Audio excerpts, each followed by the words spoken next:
Good evening and welcome to Gana Shot. Gana Shot में आप सबका स्वागत है.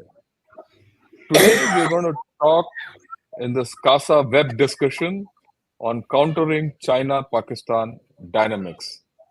And to dwell upon this important topic, I have a set of very senior and knowledgeable experts.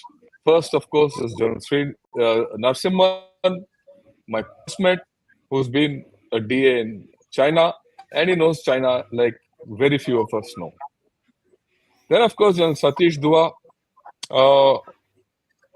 the co-commander, he knows Pakistan quite a bit, and as the Chief of Integrated Defense Staff, he's handled a lot of Pakistan affairs. And of course, China is part of the equation. Then, of course, our third participant today is Mrs. Tarak Karta, who is, in my opinion, one of the genuine people who can really dissect Pakistan threadbare. And she has been in the, National Security Secretariat, and she's written extensively. In fact, I've had the pleasure of co-authoring a couple of articles with her. Right. Welcome to Gunner Shot, ladies and gentlemen. I'll not, without wasting time, let me set the stage. We all know Pakistan has gone through a set of elections. Good, bad, or ugly, there's a government in place and it's struggling to get going. Simultaneously, certain things are happening in China. There's a certain amount of instability in China, but China is quite assertive in its own way. Given this kind of a sentiment, both sides, we also know Pakistan and China are iron brothers, higher than the mountains and deeper than the seas kind of a relationship. So in this kind of a thing, and with the West Asia crisis where it is, increased activity, China-Pakistan activity in North Arabian Sea, where they've been carrying out a lot of exercises, and the fact that China, exports 40% of Chinese arms exports go to Pakistan, and 55% of net imports of Pakistan arms imports are from China. That's the kind of interdependency they have. We recently heard of a ship caught off the Bombay coast with certain equipment which was meant for nuclear, effort, and that was basically from China. And that earlier it was proliferation. Today it's complete support for Pakistan nuclear program. Despite this, besides this, there's a huge debt overhang which is not going to run away. The CPEC, whether it is successful or not, has a presence in POK, Gilgit, and Baltistan. And on our own side of the border, Kashmir is changing the way it is changing as never before. And in the well-being or the ill-being of Kashmir, China and Pakistan have a huge role to play. Or rather in the ill-being of Kashmir, we all know Pakistan has had a huge hand, and China has not actually been far behind. And we all talk of the collusivity between Pakistan and China. So what we're going to do today is we're going to take an assessment and then see how the whole thing can be countered. Right. So the first thing I'd request each of you will, in about 5-6 minutes, please give your assessments of the Pak-China dynamics as it is obtained at this point of time. I'll first ask General Satish Dua to please jump in and your views, please. Thank you, sir. And Jai Hind, everybody. Let me start by, I'll be brief. Let me start by talking about Pakistan first. I mean, what is it that makes Pakistan so important? I think there are two major factors. One is its location, and the second is its nuclear capability. Now, location, it has such a good geostrategic location. It abuts India, China, Iran, Afghanistan, the Central Asian region, the Arabian Sea, and by extension, several other countries in the Gulf. If it is very interesting to note, I mean, my mind just goes back to something. Let me just state this. It may be a very stray thought. About 7 decades ago, Pakistan was a pillar against communism, which was notably USSR and China at that time. It was part of two US led treaties, CETO and CENTO, by virtue of its location. And let us also recall that during those years, that is in 50s and early 60s before the war broke out, India and China both shared a colonial past, had recently been had started their journey together. Both jointly gave the principles of Panchsheel to the world until the 1962 war happened. It's after that war, in 1963, that by a treaty, Pakistan handed over Shaksgam Valley to China, which is, everyone knows that that is uh, Indian territory, but in Pakistan control. So they handed over Shaksgam Valley there. And then that's where their relation, China Pakistan dynamics, started improving. Then in the 70s, Richard Nixon and Kissinger era, that is the time when they started cozying up to China. And then we saw a nexus shaping up between the three of them at that moment. I'll not dwell more on that. All I wanted to bring out was the fact that in geopolitics, there are no permanent friends, no permanent enemies. There are only permanent interests. And today, as we know, the China-Pakistan dynamics, as Janil Shankar, you just brought out, sir, you use the word iron brothers, deeper than the oceans, higher than the skies, all that kind of thing, epithets that we keep hearing. Now, their relationship between the two, between China and Pakistan, has found new moorings, has found new heights, because one, they both support each other fully. Pakistan supports one China policy. It it supports China in South China Sea, Taiwan, Xinjiang, Tibet, all other issues. China supports Pakistan in its territorial integrity. As you brought out, there is convergence. In both of them have disputed territories as they feel with India in J&K or erstwhile J&K. Now Ladakh is a separate union territory. So there is they both, and that is why today we talk of a two front threat or a two and a half front threat because of these two adversaries as far as India is concerned. You brought out something about that seizing some equipment meant for Pakistan from China. That is there. They might, in my view, China might, because of the economic state that or economic doldrums that Pakistan is in at the moment, they might go slow or hold back on the CPEC corridor, but their military aid, their nuclear aid, help in the nuclear process, all is bound to continue. We also see that China's hand, Pakistan's hand in fomenting trouble in India, in Kashmir, is well known. I don't have to talk more about that. We know how Pakistan is pushing in terrorists, how Pakistan is fomenting trouble across the board. But China is not far behind.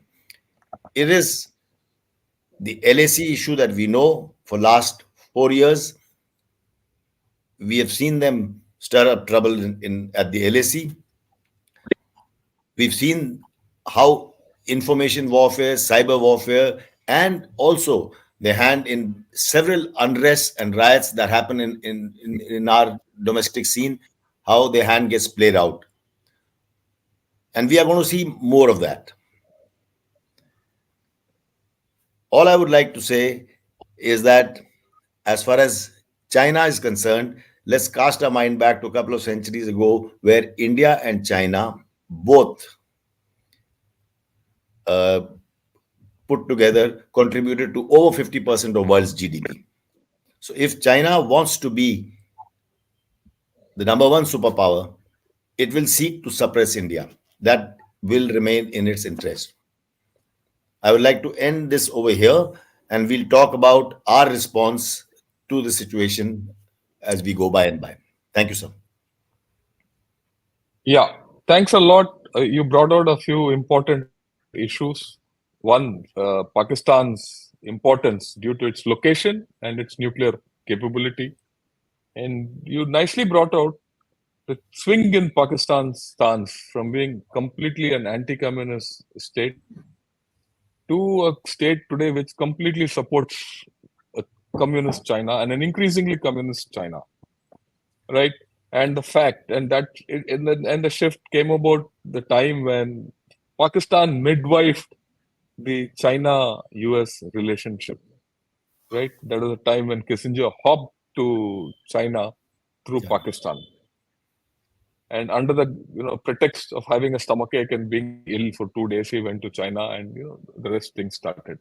But the most important thing which we started with and which you reiterated is this business of the common disputed territories either side of J&K, which we have to deal with. And uh, actually, you hinted at something which we would like to will discuss as we go along. Is there a likelihood of a synergy between the LAC and the LC likely to develop? Uh, the collusivity might not be in actual the conventional way we look at it, but there is something more, and the interest of China to suppress India and using Pakistan as its cat's paw. So this is the main thing which you think, and we'll see how to tackle this a little later. Now, with this, I'll request General Narasimhan to come in and probably give it, like, because Satish gave the whole thing from a Pakistan viewpoint. So let's look at General Narasimhan giving this Pak-China dynamic from a Chinese viewpoint. Over to you, General Narasimhan. You have to put your my audio on. Thank you. Thank you, Shankar, and thank you, General Satish. Nice to be on this show, on this dialogue with Tara.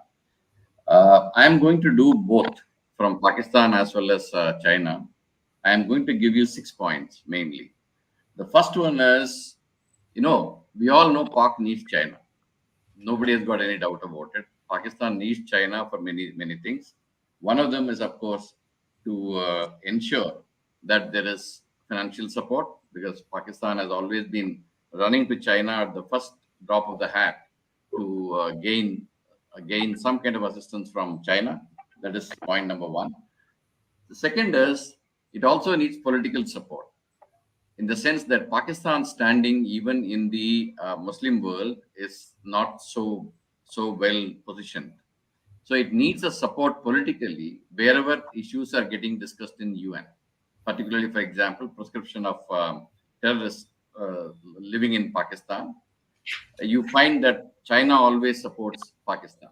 So Pakistan needs China is something which is a given.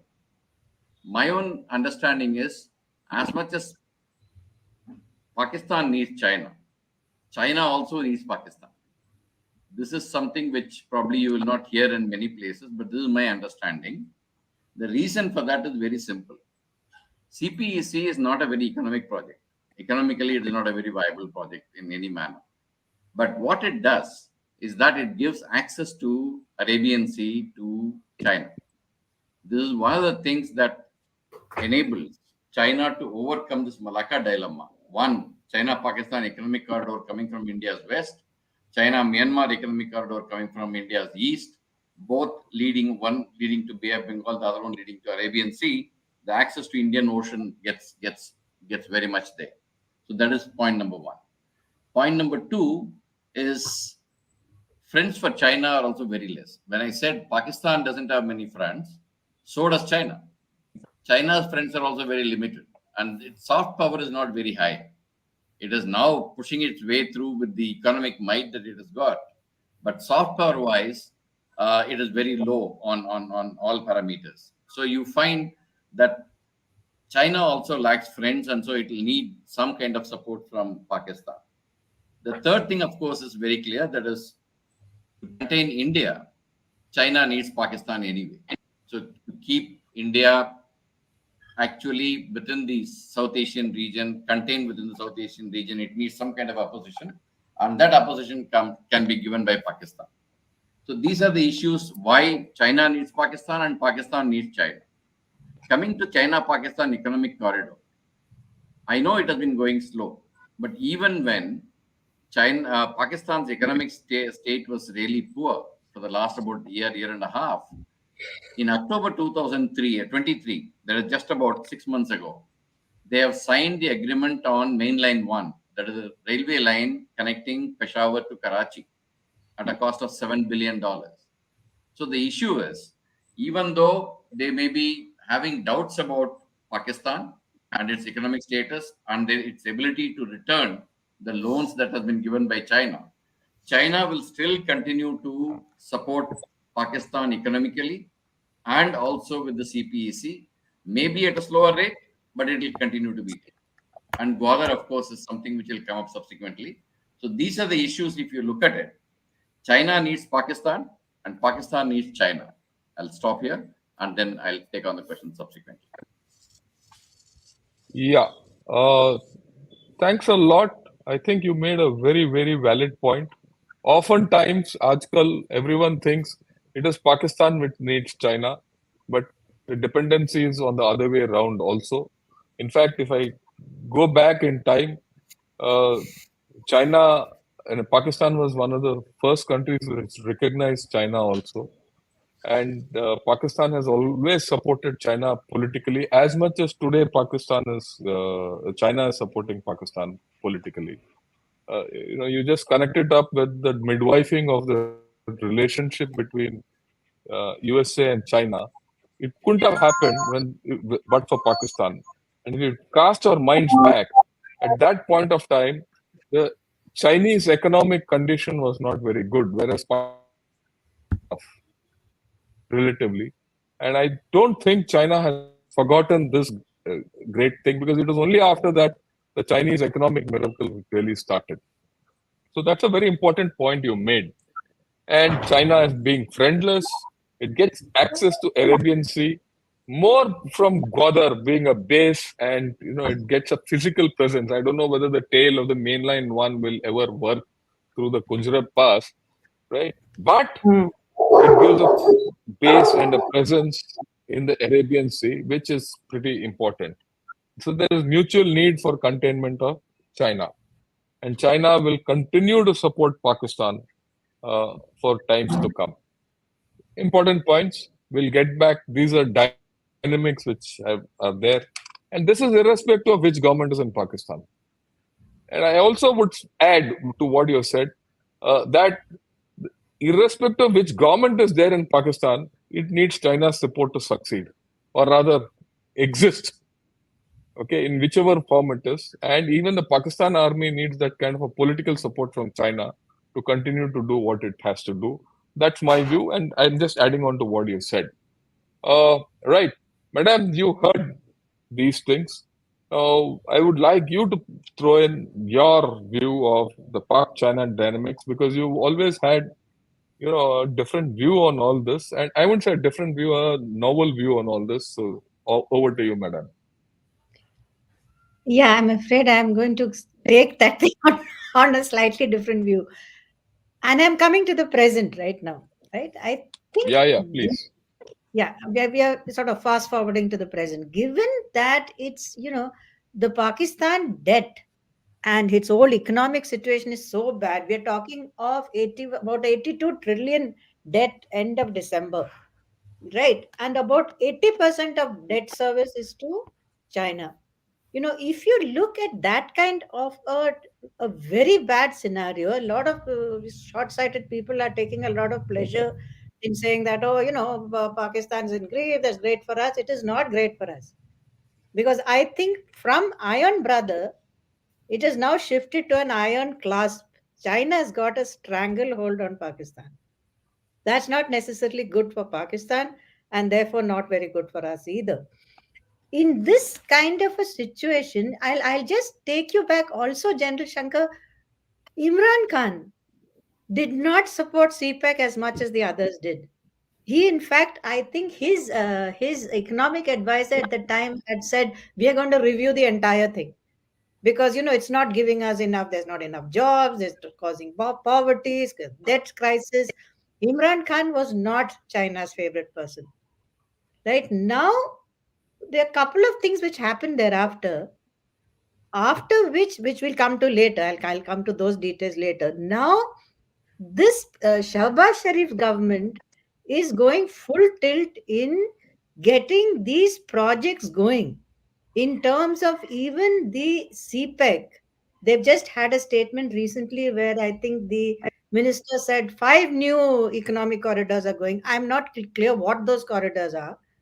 The strategic investment facilitation, that the SIFC, which is army run, if you look at the dateline, you will find that much of this has speeded up significantly after October 9th. Now, 3 days before October 9th mayhem happened, all that chaos happened, 3 days, 4 days before, the Chinese foreign minister was in Pakistan, who's of course now disappeared. I mean, he was then in Pakistan. And very unusual statement. In public, he pulled up Bilawal Bhutto and said, what are you doing? What if you please sort out your this thing in Pakistan? We expect you to do that. And he said this publicly, which all of us know they generally don't. This was on, if I'm not mistaken, this was October 6th, if I'm not mistaken. October 9th, they picked up Imran Khan. And, and after that, it's all history. What happened to Imran Khan is a different story. I'm not making a direct correlation because I don't have enough information. I'm just looking at the flow of events. Then came this, the immediate task which this government did as soon as it came in was to call an emergency meeting of the SIFC. So, number three is China is not interfering in this whole IMF thing. It is not giving them money. It has rolled over its loans, but it is not giving sustenance. And from what I've heard from the chatter outside, China also wants Pakistan to pull up its economic socks because its investment is there. So, when we say China's about 60 more than 62 billion, I think was the last figure. General Narisimhan may correct me because they said it was 23 billion more than what the IMF had said. So it's a massive figure, huge opacity. We don't know exactly. Nobody knows. I mean, you had a state bank governor who said, I don't know, what is the extent of debt to China. If you look at some of the state bank reports, you'll find one tiny footnote somewhere saying this much of billion loan given to the Pakistan army doesn't go through the banking system. It's not to be seen. So this is the situation right now. What I see is China has pulled up Pakistan, told them to get funding from elsewhere, which is why you have the Strategic Facilitation Council, Strategic Investment Facilitation Council, headed, staffed, and run by the army. And it's also told them to get a whole, what shall I say? It's economic directions very clear, because otherwise the belt of the Belt and Road Initiative is going to get unbuckled. That is what you're going to find. There is a lot of money at stake here. So I'll stop there. So it's not good. What I said again, I'm reiterating. The iron brother now has an iron clasp. I stopped it. Okay, right. The Iron brother has an iron clasp, uh, and there's a the debt overhang, everything. And you actually reiterated what we've been saying, that the Chinese have very clearly a hand in the Pakistan politics, and they're very clearly supporting the Pakistan army financially and otherwise. And China has a complete stranglehold on Pakistan, but they're not willing to go beyond a point. That's the second point. Otherwise, Pakistan wouldn't be running to IMF to sort out their thing. And as far as GPEC is concerned, everyone says 23 billion, 42 billion, 62 billion. It's all ephemeral because I'm very clear in my mind Pakistan will never pay back one naya paisa to China. And China will therefore have to extract the whole thing strategically, right, or geopolitically back from Pakistan. And that geopolitical debt which Pakistan is now hereafter going to be saddled with for its complete hereafter for the foreseeable future is what we have to actually start countering. How do you counter that? And how do you see this dynamic going to play out against you? And how do you counter that is the issue. And that's what we're going to talk of in the next this thing. So let me get back to General Satish Dua. So we've seen very clearly what is the whole thing about the current assessment. Pakistan completely in debt with China.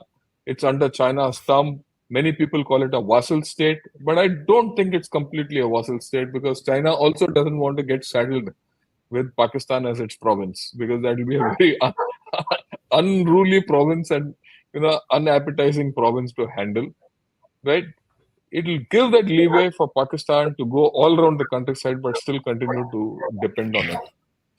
And China needs Pakistan for its presence in the Arabian Sea. If the Arabian Sea presence of China is endangered, China's lifeline, energy, is endangered, and its hold, or rather its ability to contain India, is also in question. So this is where we are as far as the China dynamics are concerned. So, but let's get back to the effect on the JNK and how that can get stabilized because ultimately the rest of the things we can handle. How do you handle JNK and how do you handle any provocation on the JNK which could be instigated by China and and a provocative action could be taken by Pakistan and how do you preempt it and XYZ, and if you are to be Pak centric and also give a message to China. Your views, General Dua. Thank you. Now we are at a very interesting point because we've spoken about their nexus and we've spoken about their relation, China-Pak dynamics. Now, where do we go from here? Clearly, both broadly, let me try to rephrase myself to start by saying I think we need to be firm at the tactical level. India needs to be firm at the tactical level, but a little flexible at the higher diplomatic and other levels of engagement. I'll explain that. When I say firm at tactical level, we have to look at the dynamics of the LAC and LOC. At the LAC, for last 4 years, we have mirror parity, mirror deployment. We have increased. We have actually invested more uh, money, attention, focus, time, everything in enhancing our infrastructure. And when I say infrastructure, it is not only the road infrastructure, which there has been Narasimhan will bear out that there have been great strides in the last 5 years than ever before. But when I say infrastructure, it is also the communication infrastructure. It is also all kinds of connectivities that have increased. because that is also very much required for the network centric warfare that might emerge. So we are headed towards a LOC like situation, with a little difference that the situation on the LAC as of now is stable. It is not as volatile. It is not a tripwire kind of defense, which LOC is. And so we need to continue to hold firm, which I think we have done. The Indian Armed Forces have done an admirable job. And since I said Indian Armed Forces, let me also bring out the fact as to how Air Force is doing a great job in terms of our uh, parity at the LAC. Even the naval maritime surveillance aircrafts have been pushed into action over here.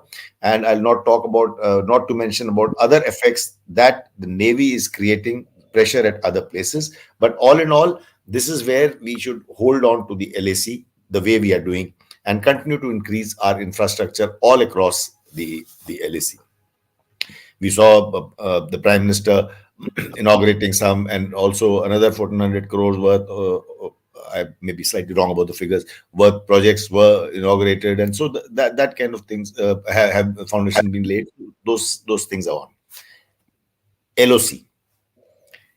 Uh, to my mind, as summer approaches, LOC will be activated by Pakistan, and we have of late been very firm. The ceasefire has by and large held. It is my guess that now that there is a new government, Pakistan is in economic doldrums. It just might happen that for more reasons than one, and I will bring out the reasons also, they might activate the LOC, at least in terms of infiltration will increase. Whether or not the LOC cross-border firing, so-called ceasefire violations increase or not, that remains to be seen. When I said more reasons than one, some of it will be at behest of China. China would want our forces to stay more engaged over here. Let us recall that 3 years earlier, or 4 years earlier ago, we actually pulled out some forces from JNK and put them on the LAC, uh, even the RR formations, Rashtriya Rifles. So they would want us to remain engaged on the LOC, all our forces to be engaged here. And the other reason is the internal state of Pakistan. It is at a very weak spot economically. We know about it. Politically, it's at a weak spot. The military, the equation between the military and the politics is uh, tenuous, as I would say. Uh, right now, it is firmly in control, but Imran Khan factor is a big factor that remains to be seen as to what is going to happen. I mean, with the number of ex-PTI, since they are not fighting under a party, or have they not contested under a party, how that will play out remains to be seen. After all, the public has voted for ex-PTI legislature candidates. So, also to distract from the situation internally, Pakistan is likely to uh, activate their forces in Kashmir, or across the LOC. Having said that, let me end by talking about how what I meant by saying, but we need to be flexible at a higher level, which we are doing. We, on Pakistan front, we have said no talk without till the terror is off the table. So no, we are not talking unless Pakistan shows visible action on controlling, reining in terrorists, which we really know is not going to happen in a hurry. On the other hand, with China, we have been engaging. Mill to mill talks are going on. Diplomatic parlays are happening at, I think, more than one level. Our trade is booming. And I think we should continue to have this border personal meeting, the talks at different levels, continue to engage with China so that we leave our channels open, and uh, we make sure that LAC does not become a tripwire defense like the LOC. I'll stop here. Okay, thanks a lot. You made a couple of great points, and the first being that you have to be firm at the tactical level and flexible at a higher level.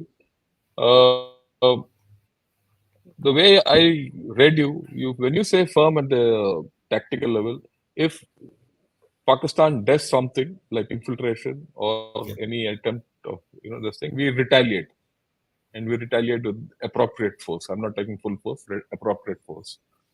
And with the LS against the LSC, we'll have to continue by talking to them, and continue with the co-commanders meet and all that, and keep it at that, and keep our deployment up. Of course, like you said, China will prod Pakistan into activating the LAC, LC. Of LOC. course, there's one another factor which we've not discussed. This time from now to maybe September, October, is a little critical for us within J&K because of the elections which are to happen there. And you can't really have any disturbance in this area. And the elections going bad is good news both for China and Pakistan, right? I think we'll have to keep that in mind and as part of our responses, uh, right? And yeah, so let's get to the Narasimhan, your views on this, and how do we handle this new dynamic which is developing?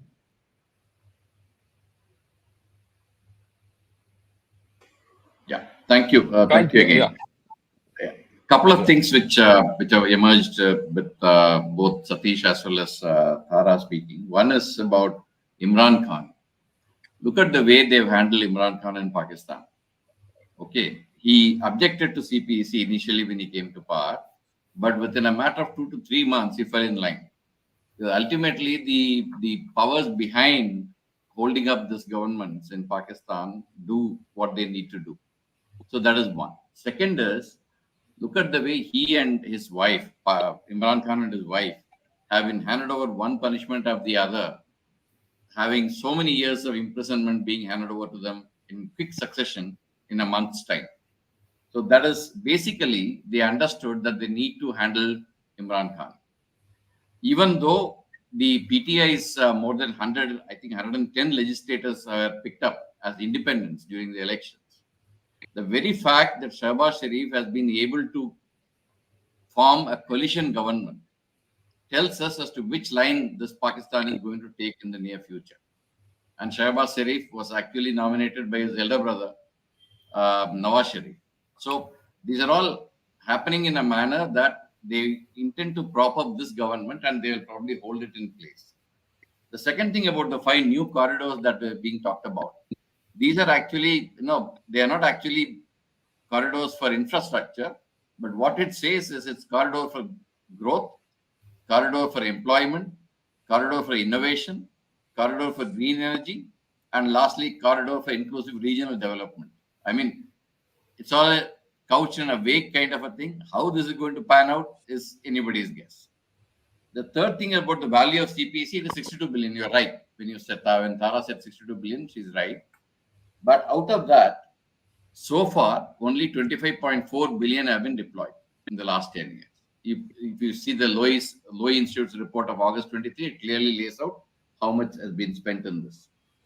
And on the weaknesses in Pakistan, irrespective of the weaknesses in Pakistan, whenever we interact with the Chinese in either track 1.5 or track 2 dialogues, when we raise this issue, they clearly come back and tell us, yeah, we understand all your sensitivities, but Pakistan needs the support and we'll continue to give the support.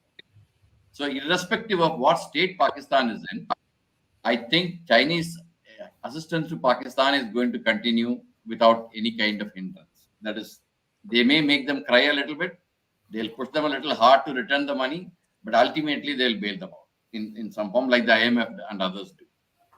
The being flexible at the diplomatic and strategic level. As far as Pakistan is concerned, it is not for want of trying that this relationship had gone bad. You look at the way Mr. Gujarat started opening up towards Pakistan. You look at the way Mr. Atal Bihari Vajpayee started opening towards Pakistan. You look at the way Mr. Narendra Modi, when he came to power, he opened up with Pakistan. But none of them have proved to be successful. So the problem is irrespective, in spite of India reaching out time and again to improve this relationship, the reciprocation has not been forthcoming in the same measure. So you have a problem there, and I think we need to understand that problem. As far as China is concerned, we have been always following a policy of, I would say, a bit of accommodation, starting from, say, 1988 when Mr. Rajiv Gandhi went to China onwards, till about 2020 when relationship really went bad because of the Galwan incident. You find that we had decided to set aside China-Pakistan relationship and decided to grow the India-China relationship on a separate track. That proved fruitful till about 2008 onwards, till about 2008. And from 2013 onwards, you find the border incidents picking up in speed. 2013, you had the Dipsang incident. 2014, you had Chuma. 2017, you had Dolam.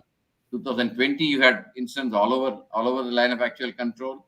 Things started going south. The problem is when we say that we'll have relationship as normal, but we'll treat boundary issues separately, like the way China wants it. Unfortunately, it has not helped us in any form. So therefore, the decision was taken. Basically, enough is enough. Let's say that unless this LAC comes to some kind of stability, we are not going to improve that relationship. We also heard voices that at the higher level, the talks must commence, and that will probably ease the way out between India and China logjam that we are in at this point in time. But the problem is, we don't know that the other side is also keen on doing that. Officially, people may be knowing. I don't know. I'm sure people on the panel wouldn't know this. Unless Chinese are also coming up in equal measure to say that we should have this dialogue. And if you only start doing it from your side, you will start on a weaker note. I think we should be very careful on that. I will leave it at that. Okay. That's a very interesting issue which you brought up. Of course, the first is that China will support Pakistan is a given. That has to happen. It will continue. And it is in everyone's interest, it appears, that Imran Khan and his poor wife are kept in captivity for a long time to come. I don't see them coming out to destabilize anything in this cozy setup which is emerging. The only thing which is very clear to me is that this cozy setup is completely antithetical and inimical to India as it will roll out. Right? So, China, right? The bigger story in this whole game is that China, while we might continue to talk with them on the border with all those things, but we still have to continue with the current line of the Indian government, is that the border LAC first and the rest later, right? And whatever it takes, because I don't think at this point of time, if we change track, it will be seen as a point of weakness. It will be seen as a weakness and stepping back, both from Indian public and from the international viewpoint, and then Chinese will completely grab it. And I think what General Satish meant by saying be flexible in terms of keeping doors open, because the trade you can't turn off, that will continue. Yeah, and that's about all. But I don't think at any stage he did mean that take a step back. I don't think we can take a step back, and that is something which is well nigh impossible. With this kind of a thing, let me ask Mrs. Tarak Karta, Madam, what do you think should be India's stance, and how do we handle this new nexus which is developed? I'll say new nexus. It's not as if the nexus has changed wholesale. There are new shades to this nexus. That's about all. Your audio. Like I was trying to emphasize is that there is a greater dependency now from on Pakistan and China. The extent of dependency is much more. There are a couple of things which are very curious about this. I mean, this is just like sidetrack. When Pakistan just did a missile test, right? Ababil, it says it's moved and whatnot. It did, I think, three or four last year. It's going ahead with this, like we said, this Mumbai thing we had. Where is it getting the money from? I mean, you had a broad estimate of North Korea, $3 million for a short range missile and $10 million for a long range missile. Where is this money coming from? So either it is China is helping Pakistan to an extent, because I can't think of any other way, right? When this country is broke, it doesn't have enough for imports, and it still goes ahead and keeps firing missile after missile. How is it being done? Now, given this dependency, and given the fact that there is a fiber optic line, we know that there is a submarine cable line, there is all sorts of things which the PLA is using Pakistan for, but it does not operate from Gwadar as yet. It is making no move to do so. In the event of a very serious crisis, my reading of Pakistan is it would prefer to back off. It doesn't have the money, it doesn't want to fight anybody right now. But does it have the independence of decision making in such a majority? That is the crux of what I'm saying. Does it have that independence? I don't know. I looked I would really welcome General Narasimhan's views on this. The last statement when Asim Munir had gone to General Asim Munir had gone to China, you look at the statement from the Chinese Foreign Ministry. It sounds so much like a security agreement, the way they're talking. We guarantee your territorial integrity, we guarantee your unity. I mean, this is, then I compared that to the statement between Pakistan China when Shahbaz Sharif had gone. It is so much stronger. Okay. So there's a lot which I think is changing fast. And General Narasimhan, also the ML1, by the way, is not yet, it is not funded. In fact, the cost estimate has gone down. It's gone down by, I think, about 2 billion, whereas it should have gone up given the inflation aspect. It has gone down. The loan facility is not yet clear. I don't think China is going to give any money.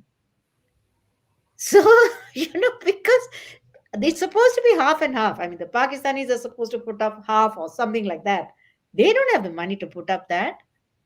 So that's why I'm saying the kind of relationship between Pakistan and China, which was always a bit, topsy turvy, has now gone completely to one side. And interestingly, it is the Pakistani analysts who are going all over the world saying, oh, we are so dependent on China that the US must help out. And that argument is being heard. So they are saying a whole, because of the Indo-Pacific construct, the Pakistan-China, friendship has become that much closer because China is worried about the Indo-Pacific. That is what the Pakistanis are saying, and it seems likely to me. You look at the way they played up the joint exercise in it was in the Sea Guardian. The way it was played up in Pakistan. Sea Guardian occurs every year. I think this was the eighth, if I'm not mistaken. Eighth or ninth. Yeah. Eighth or ninth. I think it was one of those. Yeah, that's But okay. the That doesn't matter. Pakistanis played it up like nobody's business. But still, the Chinese are not sitting there. They're not anywhere. They come to Karachi, they go Gwadar. Why is it that Gwadar is still? I mean, I just half an hour back, I checked the number of ships arriving in Gwadar. Nothing. There's nothing there. So it's a very, very strange situation. At the moment, I don't think Beijing wants to put in any money into this country. But at the same time, given the extent of dependency, Pakistan's ability to decide what to do is, I think, somewhat, what shall I say, compromised. I'll stop there. Okay, madam. Thanks a lot. You raised a few issues, which I think, let me attempt to clarify also. You've spoken of a greater interdependency. I will not say a greater dependency of Pakistan with China, rather, or Pakistan's greater dependency on China. I'll put it this way: there's an interdependency here, right? Like what was said earlier also, because as much as they Pakistan needs China. Pakistan needs China basically for money to get over a problem. But the other point of location, which right in the beginning, which General Satish Dua brought out, China needs Pakistan for that location, for the connectivity and its reach into the Arabian Sea, as which the General Narasimhan also brought out. So that interdependence will not run away, and I think that interdependence goes beyond money. The day-to-day issue of developing CPC mainline one, running Pakistan is a separate thing altogether. And I think today this aspect has come out well. In fact, in the last discussion I had with or other members of CASA, what came out is there are two Pakistans we are dealing with, and we have to be cognizant of this. The first Pakistan is a Pakistan which is, I call the military Pakistan, which suffers for nothing, which lacks nothing. It has everything, whether it's aircraft, whether it is submarines, or whether it is spares. It's getting everything, and it is there, and it is showing eyes to you, and it is behaving the way it wants, everywhere. Then there is a political Pakistan, or the country called Pakistan, which is in all kinds of problems. And these two are completely disconnected. So oftentimes in India, we are talking of this political Pakistan, but dealing with the military Pakistan without actually dealing with it militarily. So that's the dichotomy. And I feel, this is my view, I'd like your opinions on this from each of you, that more or the Pakistan-China nexus is between the military Pakistan and the communist China. And that is what we need to probably handle. And that is what is giving you, whether it's a nuclear, enhanced nuclear cooperation, Gwadar, X, Y, Z. Now, if I may attempt, Gwadar is not a finished port. They wouldn't like to come and put something on Gwadar because Gwadar doesn't give them full benefit as it. It's not a base. It's just not berthing a vessel out there. It's not a going in and out. A base means it needs protection, security. It needs the ability to do refueling. It needs the ability to do rearmamenting. So there is much more. And Gwadar is not developed so far. And I think China, at this point of time, is a little strung up for money that it can't progress this beyond a point. And the backwaters of Gwadar are not as it developed to support a base. If you have a look at any American base all over the world, that area has flourished because the base has a lot of interaction with the hinterland. And the hinterland in Gwadar is absolutely poor at this point of time. And there is no question that of its development in the near future. So I think this is a dichotomy which we will have to live with. Okay, I've heard all three of your views. I want a small thing. How do you handle this new dynamic? That's the question. That's what I'm interested in. Their equations will continue. How do you handle this new dynamic? The issue. 1 minute each. Satish, your take first. With all what we have come so far, we're facing a situation. I think in short, the answer is we'll have to live with it. Their dynamic Okay. is not going away anywhere. This will remain. And we have to, when I say live with it, the only way we can live with it is apart from various tactical steps that we discussed, that we improve our infrastructure on the LAC, we be firm and bold at the LOC if when required, and things like that. But I think we also need to understand, when I say we have to live with it or deal with it, we have to become militarily strong. If Pakistan, like you said, the military Pakistan is actually gaining strength, which outstrips the economic or political Pakistan. We have we also have this nexus, in the nexus which a lot of military aid is going to flow from China to Pakistan, which is flowing from China to Pakistan. So we need to be militarily strong, whether it is the Indian Ocean or the Arabian Sea side, whether it is our responses, our military capabilities with the platforms, with all the new age warfares, whether we talk of the gray zone, hybrid, in every aspect, we need to step up our military capability. That is the only way that we will be able to deal with the China-Pakistan nexus. Thanks. Your take, Narsi. Couple of things I'll just clarify and then finish with within 30 more seconds. One is Yeah, on the yeah, money for the Pak missile test. yeah, no Okay. problem. See, please understand the coalition support fund which US provided Pakistan, that amounts to approximately $34 billion in 15 years time. And when we did some kind of an assessment earlier, assessments reveal only 10% went towards fighting terrorism. Remainder 90% nobody knew where it went. Okay, that is one. Second thing, China also funds whichever way the funding comes, we don't know. Saudi Arabia, because Pakistan is seen as the front for the Islamic bomb when atomic nuclear test took place. So that support comes from some other aspect. So funding is not a big issue, because if North Korea can get the funding for all this test that they are doing with all the sanctions that they have faced for the last 60 years, there'll be no surprise if Pakistan does it. So that is one thing that we need to keep in mind. The second thing is about the Sea Guardian. Why it was flashed all over in Pakistan is because of the scale at which it was held this time. The scale was far higher than the previous Sea Guardian that took place, and the number of ships that came from China to take place, including submarines, etc. That is what actually gave that hype about the Sea Guardian. I agree with Shankar when he says military Pakistan with communist China. Obviously, military in Pakistan is the hand that runs everything behind the elected government in Pakistan, and so I have no thing. Gwadar is an interesting case. You said that there are no ships coming. I agree with you. There are no ships coming there. Gwadar has got enough problems on its own. It doesn't have drinking water. Actually, Saudi Arabia is supposed to do a $2 billion worth of project for bringing RO plants into being. But interestingly, China has said that they will create a township of 50,000 houses, which can house approximately 500,000 Chinese there in Gwadar. So this is surprising. If this is the kind of thing that China is planning for Gwadar, if not now, in future, we need to be careful about Gwadar becoming a base. At the moment, it has got nothing.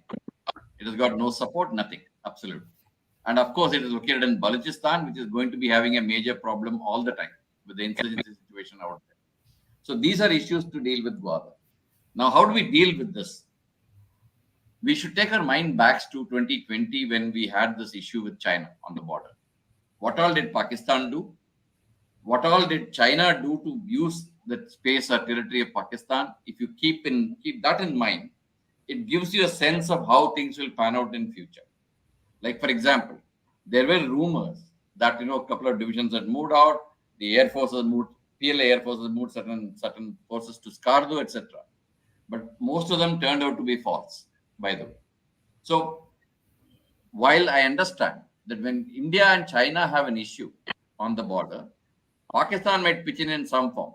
Maybe it will increase terrorism activities. Maybe it will do something to hold forces on the line of control.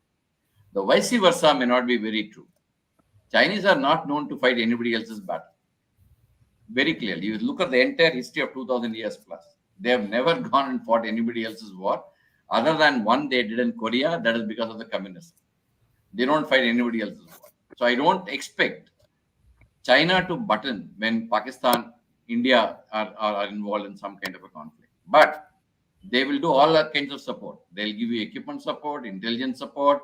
They'll probably move some forces along the line of actual control to hold you, and they'll support Pakistan in the UN. All those things will happen. But the physical involvement, I think, will be too much to handle at that point in time even for China. There I'll stop. Yeah, let me clarify this one issue, because you've taken that, China might not support Pakistan, but Pakistan might support China. I have a slightly different view, and that's also based on the evidence so far. I don't think Pakistan also will support China in case of an eventuality. For the simple reason, there's a public grouse in Pakistan that China didn't support Pakistan at her time of need, especially in 1971. And I remember in 2020 reading a lot of viewpoints in Pakistan which said that there are no free lunches either way, and there's no free lunch for China also to go, and that we have to take up arms against India. And there's a very, very clear thinking and I think this thinking would be there in many more higher places also, that whatever happens between India and Pakistan, sorry, India and China, if Pakistan intervenes, the loser will be Pakistan. That thinking is there. So I don't think, for us to presume yeah, that there'll be a collusion and forces from either side will attack us. I think it's far-fetched. But the rest of the support, intelligence and logistics and infrastructure, political, will be there. Like China, not, those terrorists not to be declared as terrorists in UN list, all that, and UN, all that will be there. But then these things we are living in interesting times. We don't know where we are going. Okay. And I'd like to add one more point in this is, something which I've not spoken of often in my channel, but I think I'm getting a realization about this, and I'm sure you'll all agree.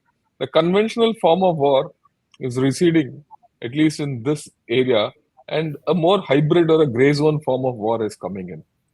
And I think it's time, if I may say so, I put this across, that it's time that India starts going hybrid. We've been very good at counter hybrid. We've been, very good at counter insurgency. When the world is going towards hybrid and gray zone, is it the time for us to start thinking on these lines? Because it's a big shift. In any case, conventional war between nuclear neighbors has a very low threshold. Right. I've given a few provocative thoughts. Madam, your take on this. No, I think we're already well into the gray or whatever you want to call it. I think we had that recent leak, General Narasimhan will remember, on China's cyber, infrastructure. My God, it's massive. And they've said they're targeting India. It's a prime target. So all that is going on. However, there's one thing I want to say. China was saying that the CPEC is open to everybody. Right. They would like it if you also join CPEC. What are you fighting about? Why don't you join CPEC? All that stuff is going on. Last government of Imran Khan and his General Bajwa had said that we need to have optimize Pakistan's strategic space as a strategic corridor, which actually is not much. There's not much trade that we can do with Central Asia. I mean, it's not a lot, but okay, it's possible. There is nothing better that China would like. They would like you to trade across Pakistan and somehow stabilize this extremely unstable state. But the thing is, I thought about it in the sense that okay, maybe this is something we should do, but I don't think there's much in it for us unless now Pakistan has said that they've asked the US for clearance to get the Iran pipeline through. If that comes to Pakistan, it has to come to India. Otherwise, it makes no commercial sense. So things are moving very rapidly. This is the time I think Delhi's got multiple options. There is, I'm told, track two already started. I don't know if it's true. It is already going on. And if you can't beat them, well, join them. So there's a lot of. I think we need to be very, very nimble. And luckily for us, the present government, especially Jay Shankar, he's the nimblest foreign minister you can ever find. So we are good. I think we're doing well. So fine. So you feel we are good, and with all this gray zone and hybrid acting, I mean, this is my conviction that we need to go hybrid. And I don't think at this point of time anyone is talking of trade with Pakistan or trade through Pakistan. I think that's a far thing away. And I don't think any government in India is even thinking of joining the CPC by any remotest dream. Absolutely. So that's out of the equation. No, that was Actually what I was. Sorry, just to specify what China is saying. I'm not saying we should join it. What China is saying is the thing, but what ultimately I'm looking at, how do you counter this dynamic? And our dynamic, the way we have to counter it, I get back to what General Satish Dua said to wrap up the whole show. And of course, what all of you have said is that this equation between Pakistan and China will continue. And then too much of mutual interdependency. Today, it might seem like Pakistan is dependent on China economically, but I think geopolitically, China is quite dependent on Pakistan. And Pakistan is the window into the Arabian Sea. and into the Islamic world to a large extent. And the only way ahead, the way I look at it, is you have to be very firm at the LAC and the LOC. The kind of firmness you show on the LAC might be different from the kind of firmness you show on the LOC. And you might have to start thinking of switching to a hybrid form of system of warfare, which we have to start thinking. And this is a thought which has been coming through in quite a few of my talks, but let's see where it goes. I'll take a few questions now, right? Unless any one of you have anything more to say on this. Yeah, please, madam. One point regarding Yeah, this hybrid warfare and the gray zone. This has been already been in the works. Even in India, we have started working yeah, on it, and so I think we need to be rest assured that the hierarchy at this point in time is looking at it very closely, and I'm sure we are working towards yeah, it. yeah. I'm sure. Yeah. Okay. Uh, Anything, madam? No. Okay. Satish, take questions. Thank you. Thank you. Thank you. Okay. Right. I'll take a very few questions. And this is an interesting one. What are some of the lesser known ramifications or effects now or later, real or potential, of the Agni 5 MIRV test? Pak will want to demonstrate parity, but what else will happen between us?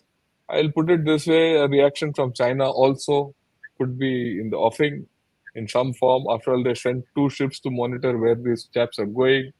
And sending two ships also gives me the idea that they want to monitor, the separation and how these MIRVs have functioned in upper air thing, because no one will know how they come down.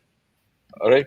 Yeah, your take, Narsi, because you're the one who Yeah, okay. knows more. Uh, Yeah, first one on the Agni 5, because anyway, any time an Agni 5 gets tested, even before MIRV, when Agni they 5 all got come. tested, they all they try to come, but I have a little different take on the ships coming and observing, because if you look at the NOTAM that was announced, it was announced only 3 days before the test was being done. I think Friday they announced it, on Monday I think the test took place, and so to expect the Chinese ships to travel 3 weeks before that to understand that the Agni 5 is going to be tested 3 weeks later, I think is a little far fetched.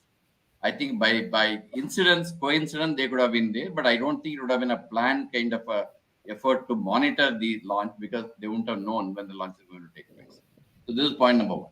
Point number two, Agni 5 by range can target both Pakistan and China. That is a clearly given. And MIRV gives the capability to defeat the air defense systems or the defense systems, missile defense systems that these people have. So China also has got an effective ballistic missile defense system. So we need to understand that also. So it is a complex environment where you find the weapon developer and the defender actually keep oscillating between each other. First the weapon comes up, then the defense comes up, then the weapon comes up again, the defense goes up again. It is a competition that keeps going all the time. So you can expect some kind of reaction. I mean, not much of reaction has come from China as we see it, but some kind of reaction on the force levels, preparations, etc., which you need to monitor both on Pakistani side as well as the Chinese side. And now, from now onwards, what I expect is our ranges are going to go up. Like for example, Agni 5 is looking at 5,500 kilometers. I think the next tests are going to go for the higher range levels. So I think that is where I think we'll be going, and we can find the expected kind of reaction from both China, Pakistan, and even from other countries who are actually, in the missile technology control regime and other things. You may find reaction from them also. At the moment, it is muted, but we'll see. We'll wait and see. Yeah, I agree with you. Actually, my take on it, if you look at it and talk of it in nuclear dynamics, we are going into a stability instability equation where there'll be stability at the top because of all these nuclear capabilities being built up, and there's going to be instability at the bottom on the LAC and the LOC level. The tactical level, we're going to see a lot of instability coming up. That's my overall take, and we have to be prepared for it. As simple as that. Okay. Question to General Dua, straight, pointed. Why did 3-4 years ago we pulled out troops, or moved out troops from Jammu sector to Ladakh rather than put new troops there, as Jammu had to suffer in Poonch and Rajouri terror for 1.5 years?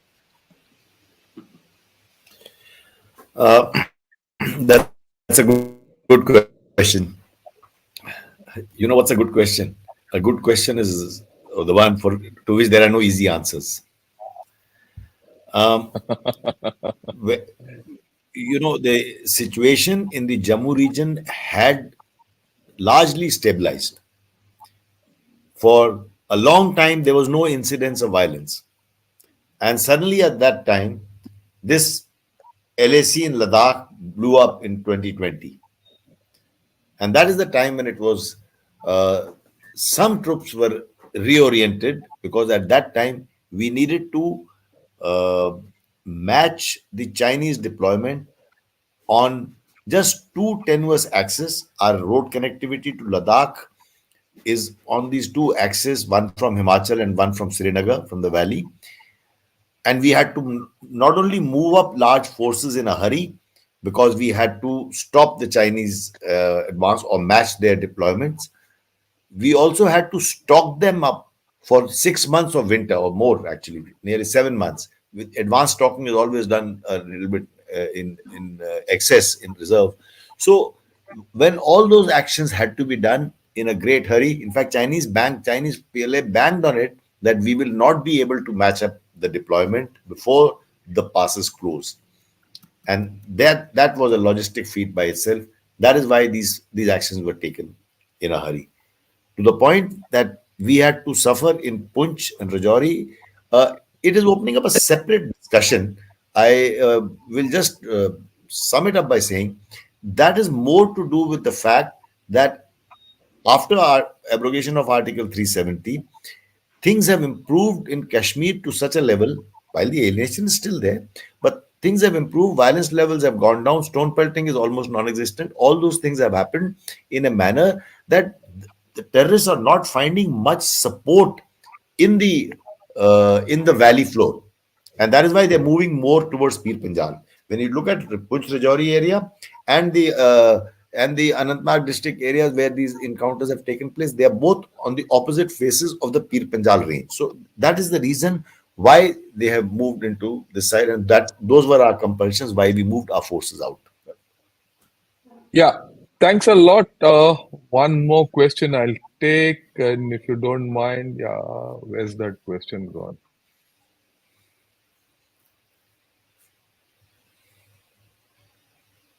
Yeah, Narsi, is all yours. He says, if we do away with the one China policy, as it seems we are not even officially, what kind of blowback we should prepare for?